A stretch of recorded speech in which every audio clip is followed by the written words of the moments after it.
this is Brenniger. Why do people keep aquariums? Well, there's several reasons. Some people do it for profit. Breeding fish can be very lucrative if you have bare bottom tanks and a lot of them, a fish room, and you have a reliable buyer. Some people like to have a living cube of nature to beautify their homes. I like to breed tropical fish. I like to keep tropical fish and aquatic plants.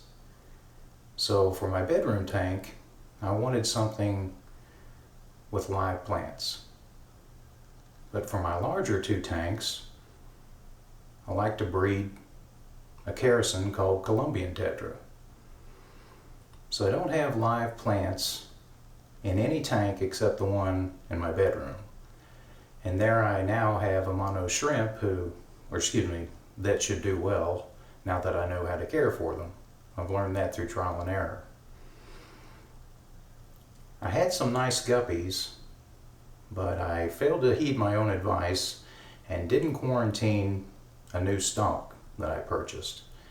And so the females are suffering. The males are still fine, but until I can eradicate this disease, which I believe is a type of fungus that tends to attack guppies and bettas, I believe I'll hold off on guppies for a while. So I've been concentrating on my planted 10-gallon aquarium and giving you updates on that, and also showing you how to culture a few live foods for your fish. It's time I give you an all tank update and show you what I have going in my aquarist hobby. This is my largest tank. It's 112 gallons. And here I have my fully grown Columbian tetra and a few juveniles and fry. My remaining female guppies are in this tank. Some of them not looking their best. So I'm afraid they're probably on their way out.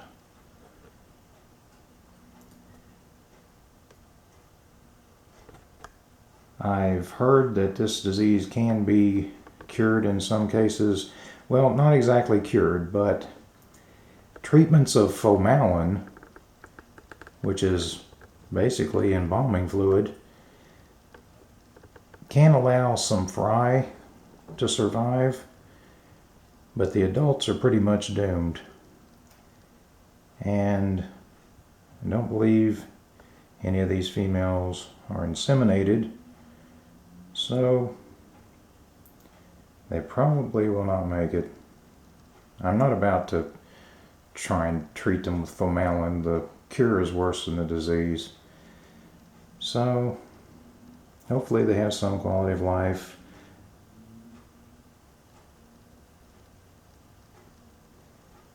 But thankfully, at least so far, this disease doesn't seem to be affecting any of my other species.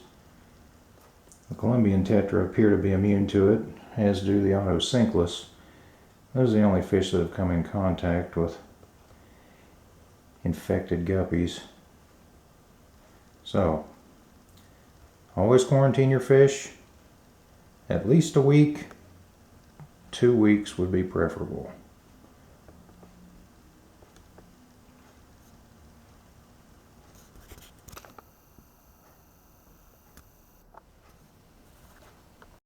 This is my 75-gallon tank. Did a water change today. Hopefully caught some Columbian tetra fry with the gravel vac.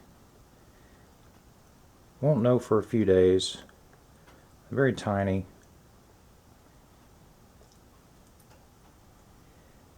Put all my male guppies in here. They haven't come into contact with the male I bought which turned out to be diseased, so they should do fine. Unfortunately, I don't have any females for them, so I won't be able to continue this line. Really enjoying the half black blue.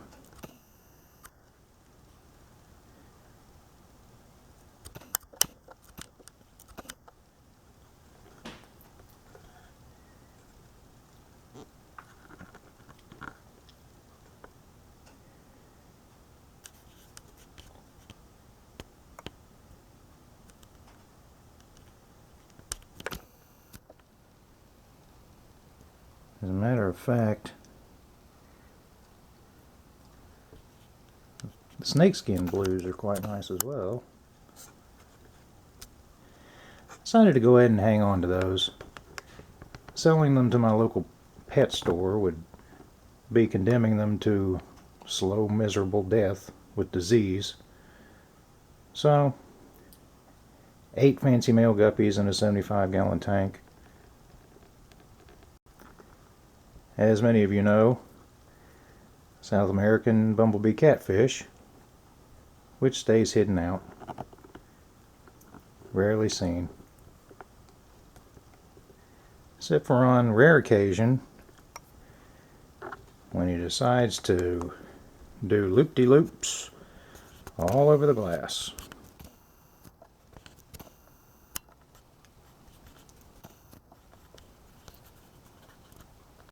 This is my 10-gallon fry starter tank. I put my auto sinkless in here.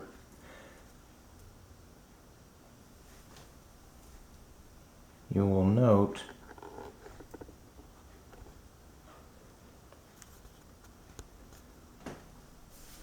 one right next to the thermometer.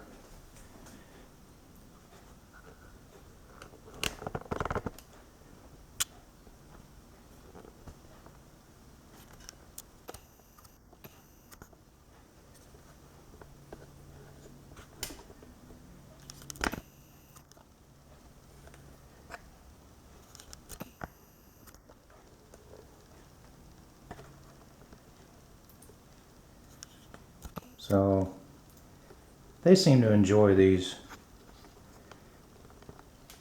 fake plants, and so do fry.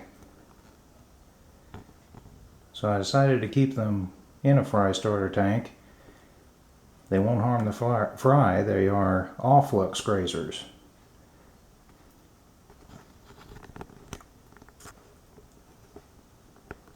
But at this point, not too interesting a tank. Just lots of cover for the fry. This is my coworker's Betta Splendens. He's spending the weekend with me, and he sure enjoys Daphnia.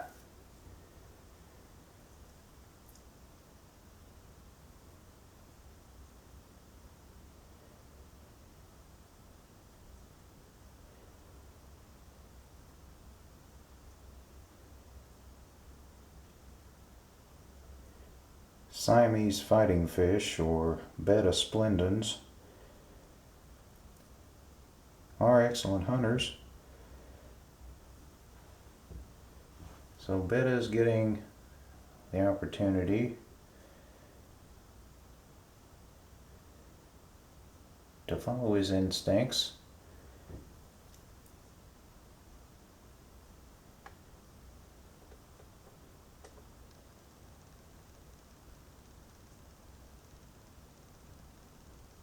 And enjoy Daphnia magna, which I culture.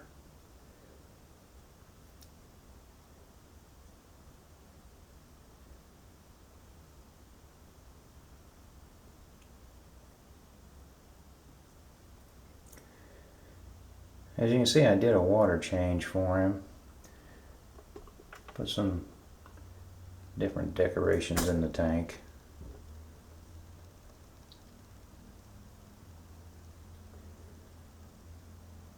This gives him an opportunity to kind of hide out if he feels like it. See a Mary Mo moss ball in the foreground. And just some fake plants and a little hide from Walmart.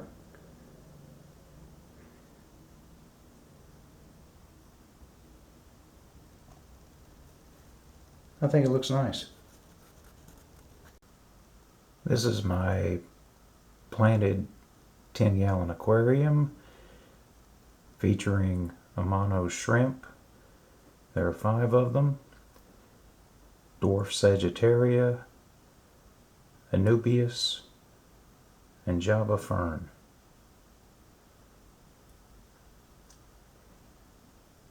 I purchased 4 of these Amano Shrimp just a couple days ago, so I'm not going to introduce any other species until I'm sure that this tank is disease free. I continue to struggle with the blackbeard algae problem.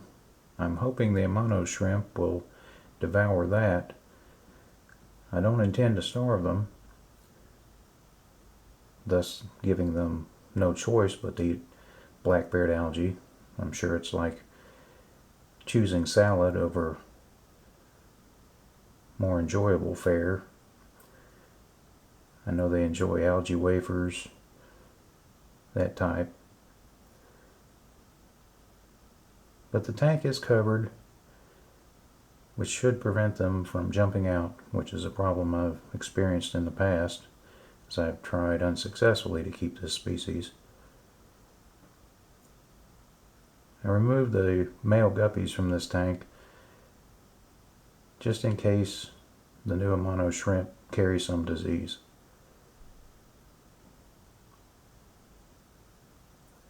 So far, they seem to be doing quite well. Thank you for watching. I'll see you soon on the next one.